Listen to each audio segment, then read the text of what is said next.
ഉടമസ്ഥതയെക്കുറിച്ചായിരുന്നല്ലോ ഇന്നലത്തെ നമ്മുടെ ധ്യാനം. ഇന്ന് ഭൂമിയുടെ സ്ഥാപനത്തെക്കുറിച്ച് ആകട്ടെ. 24-ാം സങ്കീർത്തനത്തിൻ്റെ 2-ാമത്തെ വാക്യം, സമുദ്രങ്ങളുടെ മേൽ ദൈവം അതിനെ സ്ഥാപിച്ചു, നദികളുടെ മേൽ ദൈവം അതിനെ ഉറപ്പിച്ചു. ഭൂമിക്ക് ഒരു ഉടമസ്ഥനുണ്ട്. അത് റഷ്യയുടെയോ അമേരിക്കയുടെയോ ഭരണാധിപന്മാരല്ല, പിന്നെയോ സകല മനുഷ്യരുടെയും സൃഷ്ടാവും സകല പ്രപഞ്ചത്തിൻ്റെയും ഉടമസ്ഥനുമായ ദൈവമാണ്. ആ ദൈവമാണ് ഭൂമിയുടെ ഉടമസ്ഥനെങ്കിൽ ഭൂമിയെ ഇന്ന് കാണുന്ന പോലെ നിവാസയോഗ്യമാക്കി നിർത്തിയിരിക്കുന്നത് ആര്, എങ്ങനെയെന്നതിൻ്റെ സയൻസ് അറിയാമോ? സയൻസ് അറിയാവുന്ന ആളുകളുമായിട്ട് എനിക്ക് പരിചയപ്പെട്ട് സംസാരിക്കാനിടയായിട്ടുണ്ട്. ബഹിരാകാശ യാത്ര നടത്തിയവരുമായിട്ടൊന്ന് സംസാരിക്കാൻ ആഗ്രഹമുണ്ട്, സാധിച്ചിട്ടില്ല. ഇപ്പോൾ വീണ്ടും ഒരു ടീം പോയിട്ട് വന്നു. ഇതിന് തൊട്ടു മുമ്പ് ഒരു പാസ്റ്റർ പോയിട്ട് വന്നു. ബുച്ച് വിൽമോർ എന്നാണ് അദ്ദേഹത്തിൻ്റെ പേര്. സുനിത വില്യംസ് ആണ് കൂടെ പോയ ഇന്ത്യൻ വനിത. ഇപ്പൊ പോയവരുടെ പേര് വിവരങ്ങളും കാര്യങ്ങളും എനിക്കൊന്ന് എഴുതിയെടുക്കാൻ പറ്റിയില്ല. എനിക്ക് ഈ മനുഷ്യരെ ഭയങ്കര ബഹുമാനമാണ്. എത്രയോ ഉയരത്തിൽ അവർ പോയി. നിലത്ത് കാലുറയ്ക്കാത്ത ആ മണ്ഡലത്തിൽ ചില ദിവസങ്ങളോ മണിക്കൂറുകളോ നിന്നിട്ട് തിരിച്ചു വരുന്നു. ദൈവത്തിലുള്ള വിശ്വാസം ഈ പോയവരൊക്കെ ഏറ്റുപറയുന്നു.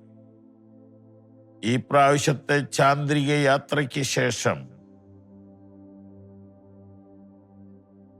നിരീശ്വരവാദികൾ ഒരക്ഷരം അതിനെക്കുറിച്ച് മിണ്ടുന്നില്ലെന്ന് പല യൂട്യൂബ് ചാനലുകളിൽ എഴുതിയിരിക്കുന്ന കണ്ടു. കാരണം അവർ ദൈവത്തിന് നന്ദി പറയുന്നു പോയി വന്നിട്ട്.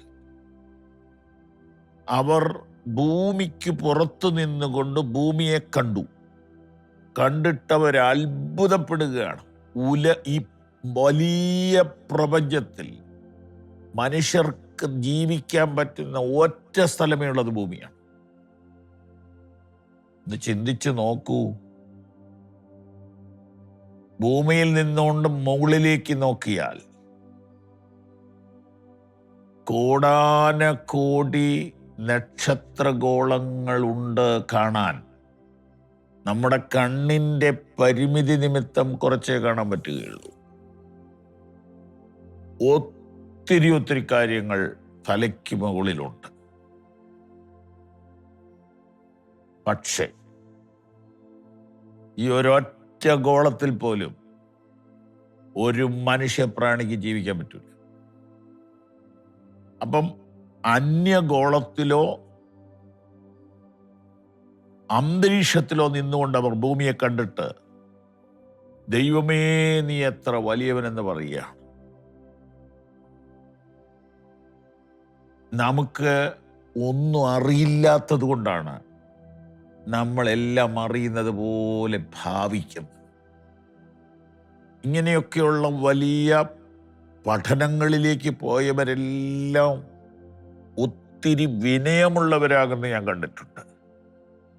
ഒന്നും അറിയാൻ മേലാത്ത മനുഷ്യർ ഭയങ്കര അഹങ്കാരികളാകുന്ന ഞാൻ കണ്ടിട്ടുണ്ട്. ബഹിരാകാശ യാത്ര ചെയ്യുമ്പോൾ ഒരു മനുഷ്യൻ്റെ കണ്ണെത്ര വലുപ്പത്തിലാ തുറക്കുന്നേ.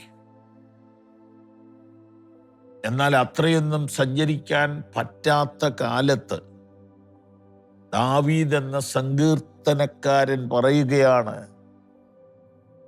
നീ ഉണ്ടാക്കി ചന്ദ്രനെയും നക്ഷത്രങ്ങളെയും നോക്കുമ്പോൾ മനുഷ്യനെ നീ ഓർക്കേണ്ടതിന് അവൻ എന്ത് ഭയങ്കരവും അതിശയവുമായി എന്നെ സൃഷ്ടിച്ചിരിക്കാൻ ഞാൻ നിനക്ക് സ്തോത്രം ചെയ്യുന്നു. ഭൂമിയുടെ സ്ഥാപനം ഇതിനെക്കുറിച്ച് ഇയ്യോബിന്റെ പുസ്തകത്തിൽ നിന്നൊന്ന് വായിക്കാം നമുക്ക്. ഇയ്യോബേ,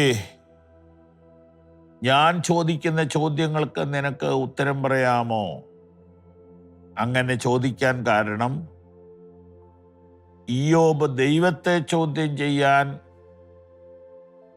അല്പമായിട്ടൊന്ന് ഒരുങ്ങിയതുകൊണ്ട് ഇയ്യോബിനെ ദൈവം ചോദ്യ ശരങ്ങളിലേക്ക് വലിച്ച് കയറ്റുകയാണ്. ഇതൊക്കെ നമുക്ക് വേണ്ടിയാണ്, നമ്മുടെയൊക്കെ മനസ്സിലിരിപ്പാണ് ഇയ്യോബിലൂടെ പുറത്തേക്ക് വരുന്നത്. ദൈവം എന്താ ഇങ്ങനെ ചെയ്യുന്നതെന്ന് ഞാനും ഇടയ്ക്കൊക്കെ ചോദിച്ചിട്ടുണ്ട്. ദൈവം ചോദിക്കുകയാണ്, ഞാൻ ഭൂമിക്ക് അടിസ്ഥാനമിട്ടപ്പോൾ നീ എവിടെയായിരുന്നു? 24-ാം സങ്കീർത്തനത്തിലെ വചനങ്ങൾ ഓർമ്മയിലുണ്ടല്ലോ. സമുദ്രങ്ങളുടെ മേൽ അവൻ അതിനെ സ്ഥാപിച്ചു, നദികളുടെ മേൽ അവൻ അതിനെ ഉറപ്പിച്ചു. ഭൂമിയെ സ്ഥാപിക്കുകയും ഉറപ്പിക്കുകയും ചെയ്ത ദൈവത്തിൻ്റെ അത്ഭുത കരത്തെ നിങ്ങളുടെ മുമ്പിലൊന്ന് ഉയർത്തിക്കാട്ടാൻ കിട്ടിയ അവസരത്തിനായി നന്ദി. ദൈവത്തിന് സ്തോത്രം. നിനക്ക് വിവേകമുണ്ടെങ്കിൽ പ്രസ്താവിക്കുക, ഭൂമിയുടെ അളവ് നിയമിച്ചവൻ ആര്? ഒരു കാൽക്കുലേഷൻ ഇല്ലാതെ കോഴിക്കൂട് പോലും പണിയാൻ പറ്റുമോ? പട്ടിക്കൂട് ഉണ്ടാക്കാൻ പറ്റുമോ? തീപ്പെട്ടി ഉണ്ടാക്കാൻ പറ്റുമോ? കാൽക്കുലേഷൻ വേണ്ടേ? നീളം എത്ര, വീതി എത്ര, ഉള്ളെത്ര, കനം എത്ര വേണ്ടേ? ദൈവം ചോദിക്കുക, നിനക്ക് വിവേകമുണ്ടെങ്കിൽ പ്രസ്താവിക്കുക, ഭൂമിക്ക് ഇത്ര വെയിറ്റ് വേണം, ഇത്ര വ്യാസം വേണം എന്ന് നിയമിച്ച് തീരുമാനിച്ചതാരാ? ആരാ?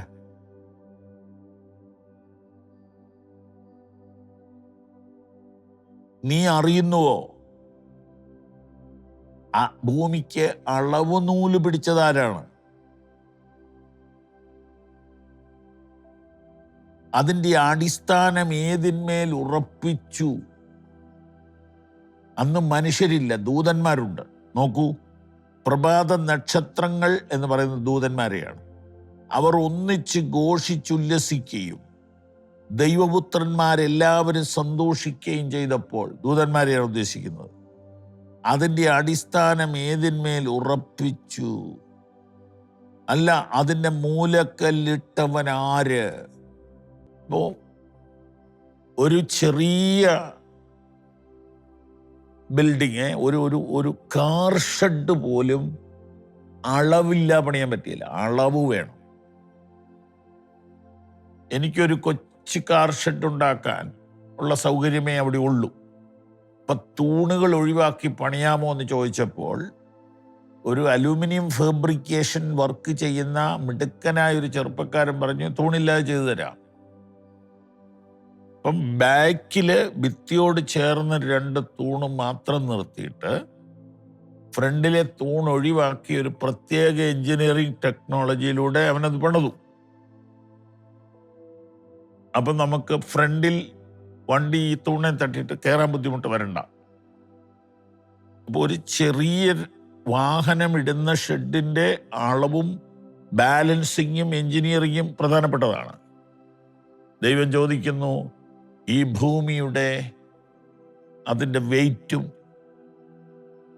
അതിൻ്റെ ലെങ്തും വിഡ്ത്തും കാര്യങ്ങളൊക്കെ ആരെ തീരുമാനിച്ച്?